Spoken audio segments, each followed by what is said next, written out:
Ya kalau saya sih karena ini adalah suatu proses hukum yang cukup panjang ya, dan memang saya kemarin sempat agak lupa juga dengan permasalahan ini ya, karena saya menjalani hidup saya ya udah dijalanin seperti biasa gitu. Jadi ketika dapat kabar ini agak surprise juga. Kemarin kebetulan sedang ada di luar Indonesia, dan ketika mendengar kabar ini ya saya bersyukur aja, alhamdulillah.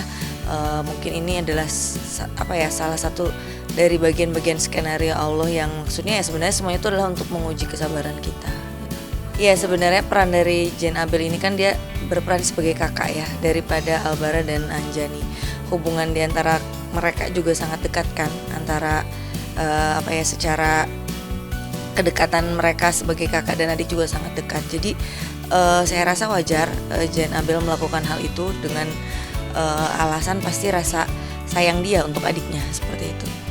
Sudah kemarin Kak Abel sempat WhatsApp saya memang nggak ngobrol secara spesifik, tapi dia sempat WhatsApp, "Bun, gimana umrohnya?" "Alhamdulillah ya, berkah," kata dia gitu kan. Terus ini aku baru dapat berita juga, "Iya Bel." Terus si Abel nanya, "Gimana kira-kira menurut Bunda?" gitu kan.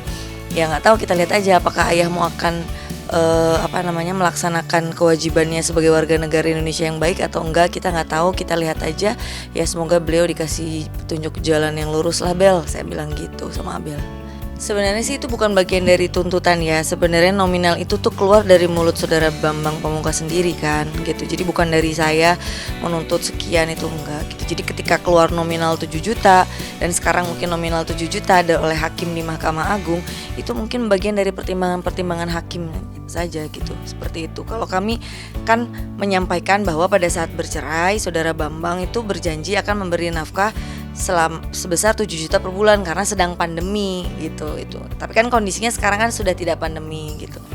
Ya sekarang gini, kalau kita frame-nya itu adalah kepentingan anak-anak, yang dimana yang namanya anak-anak itu kan mereka makhluk yang tidak berdosa, tidak bersalah. Kalau frame-nya itu di situ, kita pasti akan berbesar hati lah. Siapapun orang dewasanya akan berbesar hati karena kita melihatnya untuk ranah hak anak-anak Indonesia. Semua anak itu berhak mengetahui siapa asal-usul orang tuanya, dan semua anak itu berhak kan mendapatkan nafkah yang memang sewajarnya dia dapatkan, seperti itu gitu. Kalau frame-nya udah seperti itu, positif hanya di situ, kita pasti bisa berbesar hati dan kita tidak memiliki alasan-alasan lain lah gitu istilahnya. Karena kan memang nggak kemana-mana juga kan gitu istilahnya. Kotaknya tuh cuman untuk anak-anak aja loh, hak anak gitu. Sekarang yang lagi dipentingkan tuh bukan golongan orang-orang dewasa kan sebenarnya, tapi anak-anak ini gitu. Sebenarnya tuh gini sih, secara spesifik saya berdoa untuk supaya Bambang Pamungkas begini-begini enggak.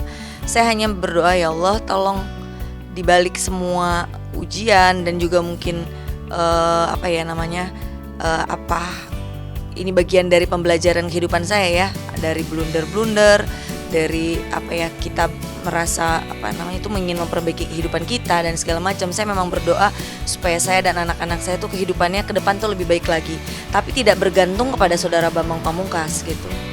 Jadi ketika ada putusan ini, saya anggap itu bagian dari doa secara general saja gitu ya, bahwa semua tuh Allah tuh punya skenario lah gitu. Sepandai apapun manusia membuat skenario, tapi kan ternyata Allah ya kan yang isinya memberikan hasilnya itu, ya itu udah keputusan Allah seperti itu. Sehingga para hakim di Mahkamah Agung digerakkan hatinya untuk terenyuh ya kan, untuk melihat ini secara objektif bahwa ini benar-benar kepentingan anak. Dan setiap orang tua yang istilahnya berani berbuat ya harus berani bertanggung jawab kan, itu patokannya dari para hakim itu kan.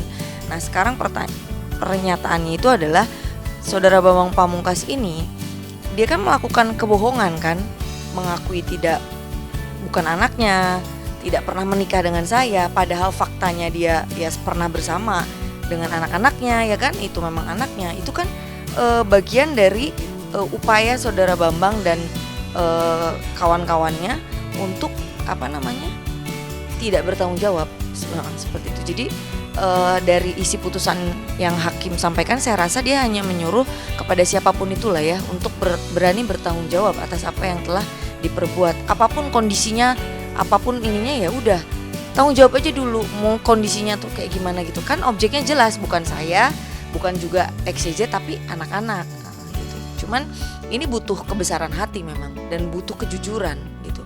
Butuh kejujuran hati dan butuh untuk merendahkan hati kita, bukan ego kita yang kita dahulukan gitu.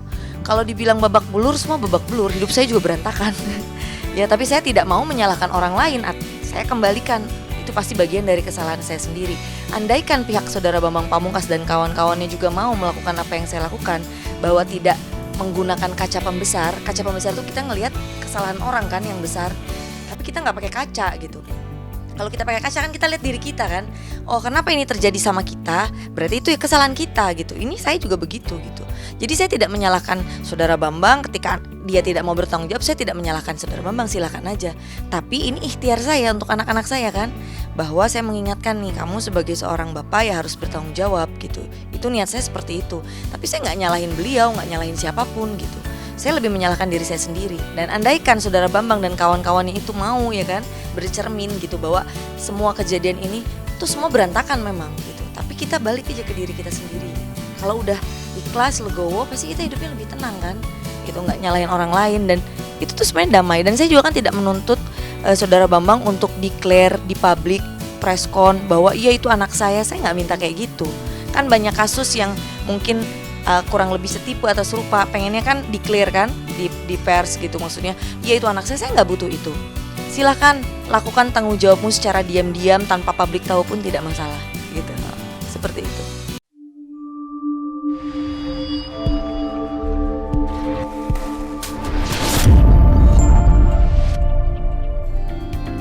Jangan lupa like dan subscribe. Sekali lagi ya, like dan subscribe. Gratis loh.